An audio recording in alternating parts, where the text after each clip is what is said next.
According, किसके according? Bernoulli's principle, Bernoulli's principle, इसके according कहता है ये, अगर किसी ट्यूब में है ना कोई आइडियल लिक्विड या आइडियल फ्लूइड स्ट्रीमलाइन फ्लो में फ्लो कर रहा है, हम लिक्विड की ही बात करेंगे जनरली, आइडियल फ्लूइड की बात अगर होगी तो आइडियल लिक्विड की बात होगी। इसमें कोई अगर लिक्विड स्ट्रीमलाइन फ्लो में क्या कर रहा है? फ्लो कर रहा है, तो इसके ईच पॉइंट्स पर total energy per unit volume, each point पर यहाँ पे सब जगह ईच पॉइंट पर total energy per unit volume क्या होती है? कांस्टेंट होती है। तो P प्लस हाफ रो V square per unit volume plus रो GH, यही होता है ना, बोलिए, यही होती है total energy per unit volume, यही है। और ये क्या होता है? हमारा कांस्टेंट होता है। क्या होता है? कांस्टेंट।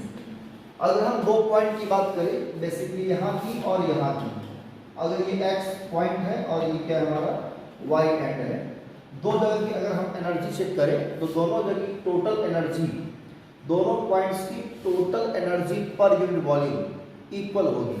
मतलब P1 plus half rho V1 square plus rho GH1, ये बराबर हो जाएगा P2 plus half rho V2 square plus rho GH2, तो ये बराबर है। अगर कोई और पॉइंट आप लेना चाहो तो बराबर P3 प्लस हाफ रो V3 स्क्वायर प्लस रो GH3 बराबर कांस्टेंट। ये होता है बर्नौलीज का प्रिंसिपल। ये total energy per unit volume की है, पूरे होल वॉल्यूम की नहीं है, यूनिट वॉल्यूम की total energy, pressure energy, kinetic energy, potential energy. Clear? तो ये हमने पढ़ा दिया था। आज हम इसी की प्रूविंग करेंगे। क्या करेंगे? इसकी प्रूविंग। कैसे प्रूविंग करेंगे? बहुत ही टफ प्रूविंग है ना, एक बार देख लेते हैं। बच्चों को टफ लगता है ये प्रूविंग, तो प्रूव करने जा रहे हैं हम लोग। प्रूफ, हेडिंग क्या रहेगा? प्रूफ। किसका प्रूफ है ये? बर्नौलीज प्रिंसिपल का। तो क्या करेंगे हम? एक ट्यूब ले लेते हैं, कुछ इस तरह से है, ठीक है। यहाँ का क्रॉस सेक्शनल एरिया और यहाँ का क्रॉस सेक्शनल एरिया अलग अलग है।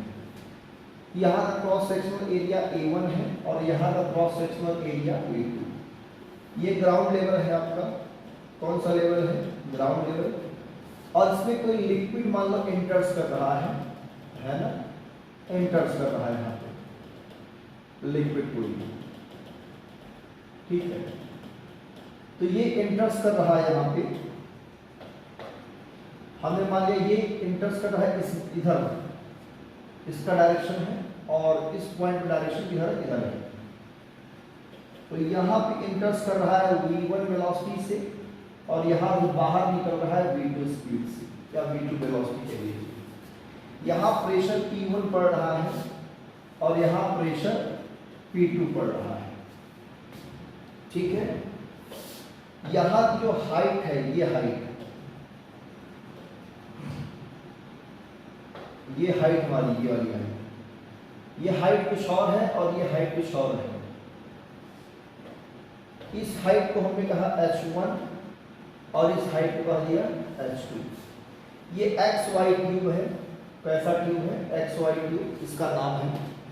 तो ये इसमें जो लिक्विड फ्लो हो रहा है, हमारा अजम्पशन ये है कि इसमें जो लिक्विड है वो स्ट्रीमलाइन फ्लो कर रहा है और वो आइडियल है। आइडियल लिक्विड किसे कहते हैं? जिसकी विस्कोसिटी क्या होती है? 0, ठीक है ना, वो आइडियल लिक्विड होता है। तो देखिए, प्रूफ करने के पीछे का जो मकसद हमारा है वो है समझना कंजर्वेशन ऑफ एनर्जी को, क्योंकि ये जो प्रिंसिपल हमारा है बर्नौली का प्रिंसिपल, ये वर्क करता है laws of conservation of energy. इसी प्रिंसिपल पर ये वर्क करता है। तो यहाँ कैसे एनर्जी हमारी कंजर्व है, इस बात को समझना है, ठीक है। देखो, यहाँ पर लिक्विड आप क्या करते हो? यहाँ से एंटर्स कराते हो, अंदर भेजते हो और इस एंड से बाहर निकल जाता है। लिक्विड अगर यहाँ से यहाँ तक ट्रेवल करती है तो एनर्जी चेंज होता है। बोलो, होता ही नहीं होता? भाई ये हाइट कम है, यहाँ पे हाइट ज्यादा है। आपने इक्वेशन ऑफ कंटिन्यूटी पढ़ रखा है, क्या पढ़ा है? इक्वेशन ऑफ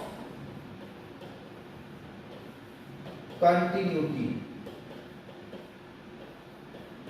कंटिन्यूटी ये कहता है a इंटू बी बराबर कांस्टेंट। इसे हम प्रिंसिपल ऑफ कंटिन्यूटी भी कहते हैं। जहां पर वेलोसिटी ज्यादा होगा मतलब वहां पे एरिया क्या है?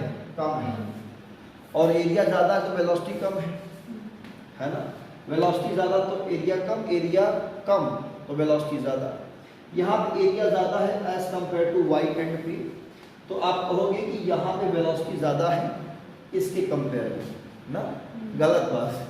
यहाँ एरिया ज्यादा है ना, तो वेलोसिटी क्या होगी? यहाँ पे ज्यादा होगी। एरिया ज्यादा है, बोलो ज्यादा है कि नहीं ज्यादा है? देख कर नहीं लग रहा है?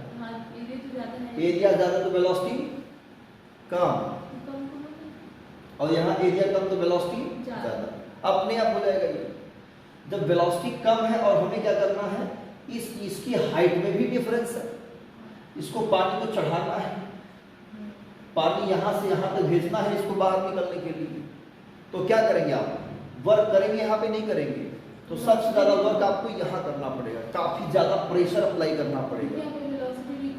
कम है तो आपको ज्यादा वर्क कहाँ करना पड़ेगा? एक्स एंड पे, और वाई एंड पे वर्क नहीं करना पड़ेगा, अपने आप वर्क यहाँ पे हो जाएगा, है ना? लेकिन कुछ ना कुछ वर्क अगर होता भी है तो हम मान लेंगे कुछ ना कुछ उसमें W2। ये वर्क कैसे मिलेगा? जो यहाँ पे आप वेलोसिटी दे रखे हो, उस वेलोसिटी की वजह से यहाँ पे अपने आप वर्क हो जाएगा। क्लियर ना? क्योंकि ऑलरेडी हम यहाँ से वर्क कर रहे हैं। तो जो वर्क आएगा नेट वर्क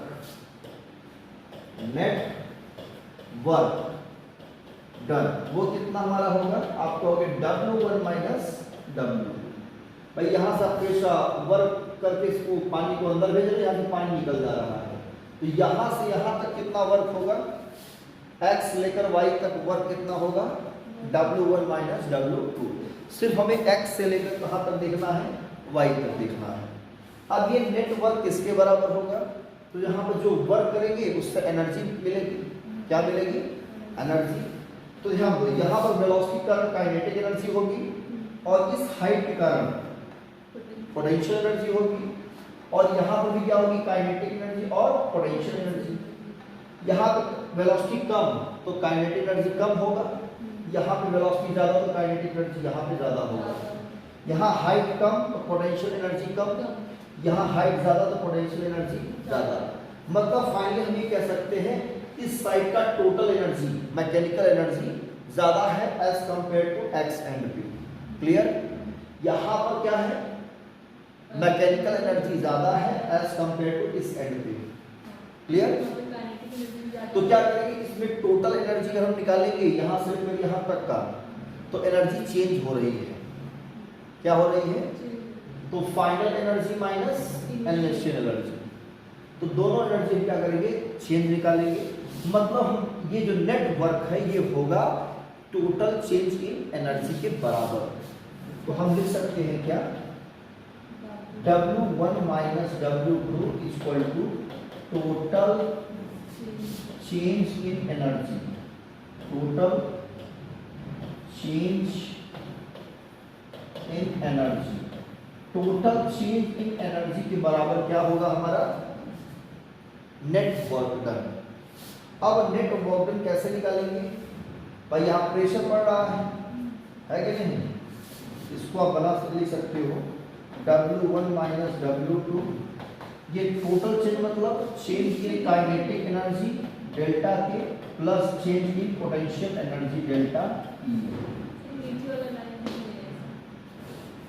ये आपको विजुअल नहीं है, ये वाला थर्ड ये दिखाई पड़ रहा है। W1 minus W2 equal to ये दिखाई पड़ रहा है। ठीक है, तो हम इसको थोड़ा सा ऊपर लिखेंगे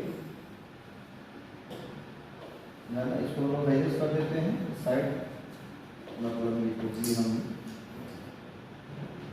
ठीक है, तो आप यहाँ पर पहले नोट कर लीजिए, फिर हम इसको थोड़ा सा इरेज करेंगे।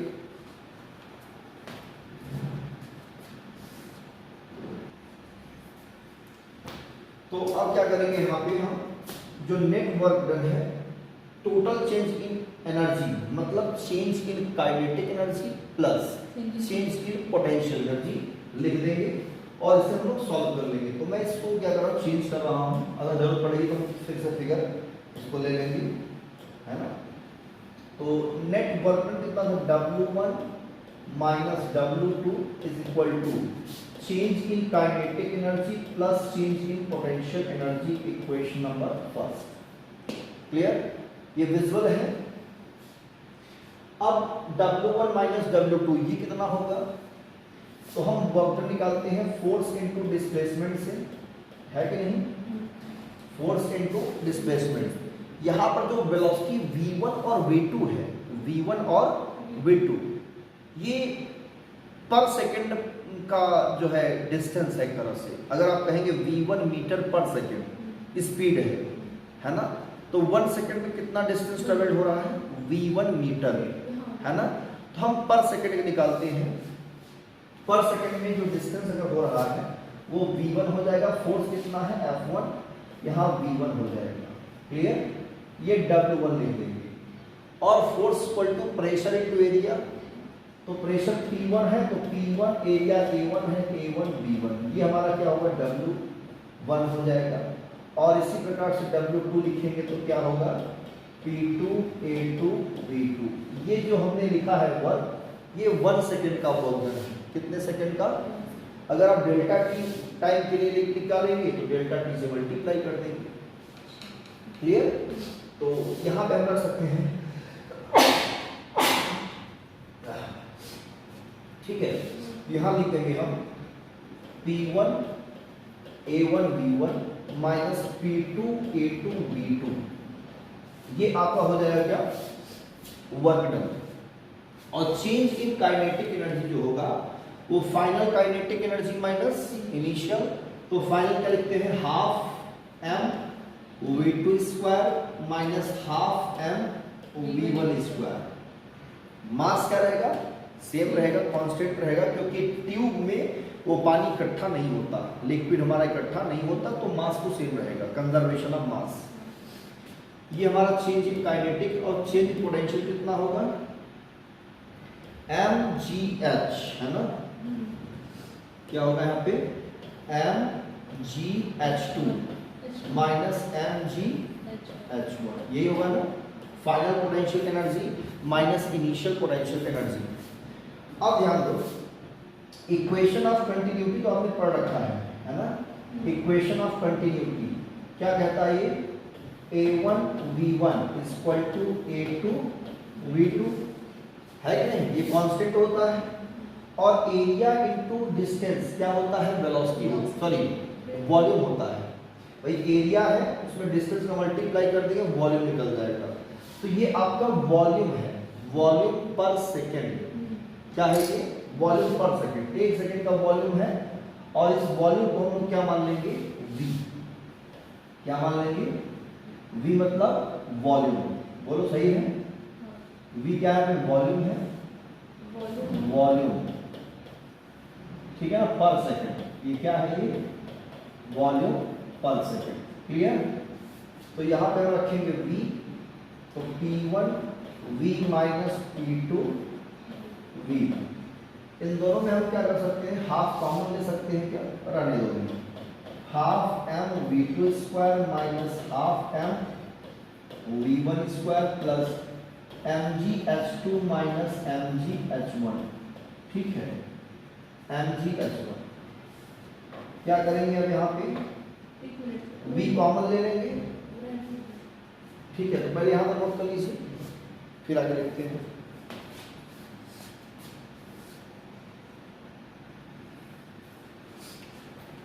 ये है आपका वॉल्यूम पर सेकंड, ठीक है ना, मतलब 1 सेकंड में कितना वॉल्यूम आगे फ्लो किया, है ना। तो A1 V1 क्या है, 1 सेकंड का वॉल्यूम, ये भी 1 सेकंड का वॉल्यूम है, दोनों सब जगह क्या है, इक्वल है ईच पॉइंट। तो यहाँ V लिखेंगे, और वॉल्यूम इक्वल टू होता है mass upon density, density equal to mass upon volume, ये फार्मूला होता है, density equal to mass upon volume, तो volume equal to mass upon density. यहाँ पे हम मास इस पूरे वॉल्यूम के बेस पे क्या करेंगे, हम मास अपॉन डेंसिटी रखेंगे और कॉमन ले लेंगे। तो मैं इसको इरेज कर रहा हूं, है ना। यहां पे क्या करेंगे हम, v कॉमन लेंगे, P1 minus P2 half mv2 square minus half mv1 square plus mgh2 minus mgh1। Volume के प्लेस पे क्या रखेंगे, मास upon density m by density rho, है ना, P1 minus P2 1 by 2 mv2 square minus half mv1 square plus mgh2 minus mgh1। Clear. इस रो का जो है हम मल्टीप्लाई कर देंगे इस पूरे टर्म्स में, क्रॉस मल्टीप्लाई हो जाएगा ना, इन सब में मल्टीप्लाई होगा और हम m से क्या करेंगे, डिवाइड कर देंगे, dividing by m, dividing by m से डिवाइड करेंगे, रो का मल्टीप्लाई करेंगे, P1 minus P2 equal to half rho V2 square minus half rho V1 square plus rho GH2 minus rho GH1। जो इस साइड नेगेटिव है वो अच्छा नहीं लग रहा है इस साइड, तो क्या करेंगे, इस साइड ट्रांसफर कर लेंगे और इस माइनस P2 को उधर भेज देंगे। तो और करके लिखेंगे P1 plus half rho V1 square plus rho GH1 is equal to, ये P2 उधर जाएगा प्लस हो जाएगा, ये लिख देंगे half rho V2 square plus rho GH2। ये हाँ आ गया, क्या आ गया, बर्नौलीज का प्रिंसिपल, यही है ना। मतलब total energy per unit volume क्या है, कांस्टेंट है। फर्स्ट एंड पे भी और सेकेंड एंड पर भी दोनों एनर्जी बराबर है, मतलब कांस्टेंट है। हेंस प्रूफ, यही है बर्नौलीज प्रिंसिपल। ठीक है ना। तो ये कॉन्सेप्ट है, याद रखना। और इस पर दो एप्लीकेशन है। कितने एप्लीकेशन है, दो। एक है वेंचुरी मीटर और एक है वेलोसिटी ऑफ इफ्लक्स, है ना, वेलोसिटी ऑफ इफ्लक्स। ये दो एप्लीकेशन है इस पर बर्नौलीज प्रिंसिपल पे। वैसे एप्लीकेशन तो बहुत है, जैसे कि एटोमाइजर स्प्रेयर जो होता है छिड़कने वाले, है ना, नई दुकान मिलता है छिड़कते हैं बालों पे ऐसे, वो क्या है, एटोमाइजर स्प्रेयर है ना, स्प्रेयर। तो वो भी क्या है, बर्नौलीज प्रिंसिपल पे काम करता है। ठीक है। तो ये आप जो है पहले इसका प्रूविंग नोट कर लीजिए।